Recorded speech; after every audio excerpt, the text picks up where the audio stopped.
수강생 여러분 안녕하세요. 지난 시간에는 구소련의 경제개혁 사례에 대해 살펴보았습니다.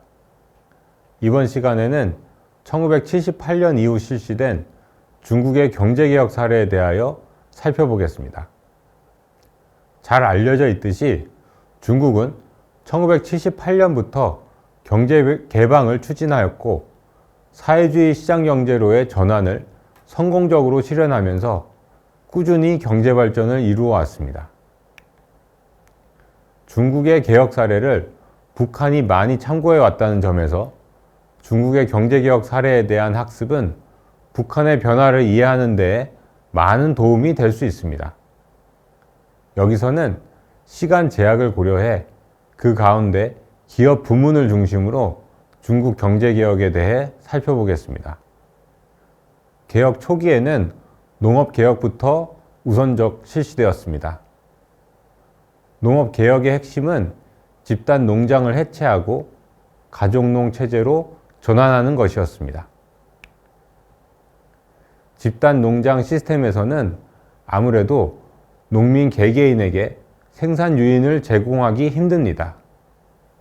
그러한 상황에서 농민들은 열심히 일하기보다는 무임승차하려는 경향을 보이게 되며 이로 인해 집단 농장의 생산성은 떨어질 수밖에 없습니다. 농업개혁을 통해 그러한 체제를 해체하고 가족농 체제로 전환하자 중국의 농업 생산은 빠르게 증가했습니다. 농민들이 보다 적극적으로 생산 활동에 임하게 된 것이 생산 증대의 주요 원인이었습니다. 그리고 이렇게 농업 생산성이 증대되어 농민 소득이 증대된 것은 당시 압도적 비중을 차지하던 농민층으로부터 개혁에 대한 지지를 확보하는 데에 도움이 되었습니다. 이번에는 기업 개혁에 대해 보겠습니다. 중국 초기 기업 개혁의 특징은 방권양리라는 말로 요약될 수 있습니다. 여기서 방권이란 기업 경영의 자율성을 확대한다는 의미입니다. 그리고 양리는 기업이 이윤을 유보했다가 사용할 수 있도록 한다는 의미입니다.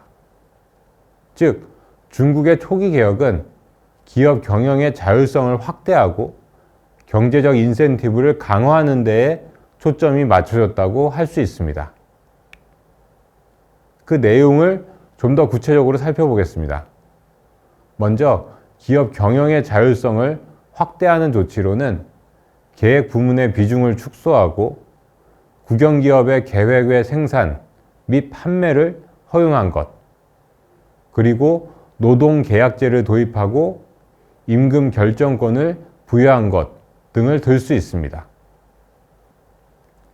계획 외 생산이란 말 그대로 국가가 기업에 부여한 생산 목표 계획과 무관하게 생산하는 것을 의미합니다. 그동안 국가가 명령한 품목만 생산해 왔다면 이제는 그러한 명령도 수행하면서 그 외의 품목도 생산할 수 있게 한 것입니다. 이 과정에서 국가가 기업에 부여하는 생산 목표 수준도 예전에 비해 낮아졌습니다. 노동계약제는 기존의 종신고용제와 비교해보면 이해하기 쉽습니다. 그전까지 노동자는 국가가 배치한 직장에서 평생 근무해야 했습니다. 직장을 선택한다거나 이직을 할 수 있는 자유가 주어지지 않았던 것입니다. 하지만 1980년대 들어와 노동자의 직장 선택이 보다 자유로워지게 되었습니다. 노동자가 스스로 직장을 찾아볼 수 있게 된 것입니다. 그리고 1983년에는 신규 노동자를 대상으로 노동계약제가 도입되었습니다. 이제 노동자는 기업과 계약 기간, 노동 조건 등이 규정된 계약을 체결하게 된 것입니다. 노동계약제는 이후 기존의 종신고용 노동자에게도 확대 적용되었습니다. 한편 임금 결정권을 부여했다는 것은 국유기업 임금을 국가가 관리 통제해 왔는데 이제 기업이 결정할 수 있도록 했다는 이야기입니다. 이번에는 경제적 인센티브 측면에서 나타난 변화를 보겠습니다. 이는 주로 기업의 이윤을 국가에 상납하던 방식에서 기업이 보유하는 방식으로 바뀐 것과 관련이 있습니다. 맨 처음 도입된 것은 이윤 유보제입니다. 이른 그대로 이윤 중 일부를 기업 내에 유보하였다가, 즉 기업 내에 가지고 있다가 사용할 수 있게 된 것입니다. 그 이전에는 이윤을 전에 국가에 상납해야 했던 것과 비교하면 크게 달라진 것입니다. 그리고 이렇게 유보한 이윤은 재투자하는 데에 사용하거나 보너스 등으로 노동자에게 지급할 수 있었습니다. 따라서 이윤 유보제의 도입은 기업과 노동자에게 경제적 인센티브가 부여되는 결과를 낳았을 것입니다. 1983년에는 이윤 유보제를 대신해 이계세 제도라는 것이 도입됩니다. 이계세 제도는 기업이 정해진 세목과 세율에 따라 세금을 납부하고 나면 나머지, 즉 세후 이윤은 모두 보유할 수 있도록 한 제도입니다. 이윤 유보제에서는 이윤 중 일부만 기업이 유보할 수 있었는데 이제 세금을 내고 나면 모든 이윤을 보유할 수 있게 된 것입니다. 그런데 이계세 제도에서는 세율이 너무 높게 설정된다든지 세율이 자의적으로 결정될 수 있는 여지가 존재한다든지 하는 문제가 드러났고 다시 1987년 청부경영책임제가 도입됩니다. 기업은 세금을 납부하고 약정된 이윤을 상납한 후 남는 이윤을 유보할 수 있었고 약정 이윤을 달성하지 못하면 책임을 져야 했습니다. 지금까지 살펴본 각각의 제도에 대해서 자세히 알 필요는 없습니다. 중요한 건 어떠한 방향으로 제도 개혁이 이루어졌는가입니다. 앞서 이야기했듯이 중국의 초기 개혁은 기업 경영의 자율성을 확대하고 경제적 인센티브를 강화하는 데에 초점이 맞춰졌다는 정도만 이해하면 될 것 같습니다.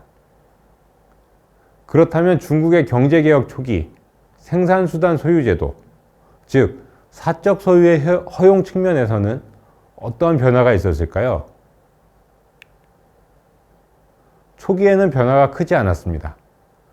1980년대 초부터 7명 이하를 고용할 수 있는 기업인 개체기업의 설립이 허용되었고 1988년에는 8인 이상을 고용할 수 있는 기업인 사형기업의 설립이 허용되었습니다. 그러나 사형기업을 한 명만이 소유할 수 있게 했다는 점에서 소규모 사기업만 허용되었다고 할 수 있습니다. 그래서 1980년대에는 사기업이 경제에서 차지하는 비중이 크지 않았습니다. 중국 개혁 초기 생산수단 소유제도 측면에서의 변화와 관련해서 주목할 것은 사기업보다는 향진기업입니다. 개혁 초기 중국 정부는 국유기업의 소유제를 개혁하진 않았습니다. 즉, 국유기업을 민영화하지 않았습니다. 그러나 국유기업 이외의 집체기업이라고 하는 집단 소유제 기업의 출현을 장려하였습니다. 그리고 집단 소유제 기업 중에서 도시 집체기업보다 농촌 집체기업인 향진기업이 특히 중요한 역할을 수행하였습니다. 향진기업이라는 것은 어떤 기업을 의미하는 걸까요? 향진기업이란 향, 진과 같은 농촌 지역에서 농민들이 공동으로 설립했던 기업을 지칭합니다. 이렇게 마을 주민이 공동으로 출자하고 운영한다는 점에서 향진기업은 형식상으로는 앞서 말씀드린 것처럼 집단 소유제 기업에 해당합니다. 하지만 실제로는 민간 사기업인 경우가 많았다고 합니다. 즉, 개혁 초기 중국에서는 민간 사기업 설립에 제한이 많이 가해지자 향진기업 형태를 띠고 출현한 민간 사기업이 많았던 것입니다. 향진기업의 출현은 몇 가지 측면에서 의미가 있었던 것 같습니다. 앞서 개혁개방 초기 농업개혁이 이루어졌다고 말씀드렸는데, 이에 따라 농업 생산성이 향상되자 농촌에서 대규모의 잉여 노동력이 발생하고 있었습니다. 향진기업은 이러한 잉여 노동력을 흡수하였고, 결과적으로 도시와 농촌 간의 소득 격차 확대를 막는 데에 중요한 역할을 했습니다. 또한 향진기업은 중국의 개혁개방 초기 산업 발전에도 적잖게 기여했습니다. 중국 공업 총생산액에서 향진기업이 차지하는 비중을 보면 1985년 14.6%에서 1996년 27.8%로 크게 증가했습니다. 10년 정도 사이에 공업에서 차지하는 비중이 2배 수준으로 늘어난 것입니다. 향진기업 노동자 수도 빠르게 증가하였습니다. 표를 보시면 향진기업 노동자 수는 1980년 3천만 명에서 1988년 9,550만 명으로 3배 이상 증가했습니다. 다른 기업 범주들에 비해 노동자 수 증가 속도가 훨씬 빠릅니다. 그만큼 중국 개혁개방 초기에는 향진기업이 많이 생성되고 발전도 빨랐던 것 같습니다.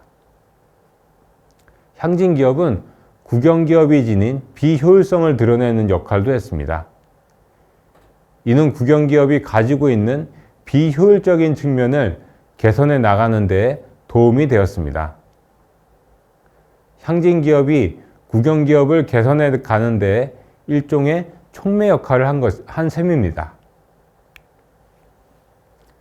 지금까지 살펴본 내용을 정리하면 1980년대까지는 생산수단 소유제도 측면에서도 일부 변화가 나타나긴 했지만 주로 기업 경영의 자율성을 확대하고 경제적 인센티브를 강화하는 데에 초점이 맞춰진 가운데 개혁이 이루어졌다고 할 수 있습니다. 그런데 1990년대 들어와서는 소유제도 측면에서 본격적인 변화가 나타나게 됩니다. 구체적으로 어떤 변화가 나타났는지 살펴보겠습니다. 우선 1990년대 초에는 2인 이상이 소유하는 사기업이 허용되었습니다. 이제 여러 사람이 자금을 모아서 기업을 세울 수 있게 된 것입니다. 이에 따라 사기업 설립이 활성화되었습니다. 그리고 앞서 말씀드린 향진기업을 비롯한 집체기업, 중소규모 국유기업의 사유화가 장려되었습니다. 중국 정부는 큰 국유기업은 유지하되 작은 국유기업은 사유화한다는 방침하에 중대형 국유기업은 개혁하는 데에 집중하고 소형 국유기업은 민영화, 사유화하거나 퇴출시켰습니다. 그 결과 1990년대 사기업이 경제에서 차지하는 비중은 빠르게 증가하게 됩니다. 더욱 중요한 변화는 주식회사 제도를 비롯한 현대적 기업 제도가 본격적으로 도입되기 시작했다는 점입니다. 그 내용은 좀 복잡한데 간략하게만 말씀을 드리겠습니다. 우선 주요 국영기업이 주식회사로 전환되었으며 주식시장에 상장되었습니다. 또 기업 내부에 이사장, 이사회, 주주총회, 감사와 같은 조직기구도 설치되었습니다. 그리고 정부 부처가 국영기업을 관리, 감독하던 방식에서 탈피하여 국유자산 경영회사를 설립하고 여기서 국가의 위임을 받아 국영기업을 관리토록 했습니다. 이에 따라 경영자의 권한은 강화된 반면 국가와 당의 역할은 감소하게 되었습니다. 결과적으로 사회주의식 국영기업은 시장경제식 공기업과 유사한 형태로 전환되었다고 할 수 있습니다. 지금까지 중국의 경제개혁 경험에 대해서 기업 부문 개혁을 중심으로 매우 간략하게 살펴보았습니다. 중국의 개혁개방 경험에서 나타나는 가장 큰 특징은 점진적인 형태로 개혁이 추진되었다는 점일 것입니다. 보신 것처럼 국영기업에 대해서 초반에는 기업 경영의 자율성을 확대하고 경제적 인센티브를 강화해 나가다가 1990년대 들어와 기업 구조조정 및 사유화와 같은 더 큰 변화라고 할 수 있는 소유제도 측면에서의 개혁을 단계적으로 추진했습니다. 이러한 점진적인 양상은 기업 부문에서만 나타난 것이 아닙니다.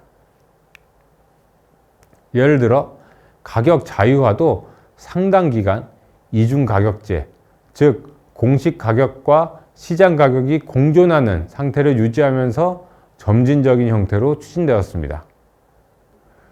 인플레이션 문제에 직면했던 많은 체제전환 국가들과 달리 중국에서는 인플레이션 문제가 심각하지 않았는데 이처럼 개혁이 점진적으로 추진되었기 때문으로 보입니다.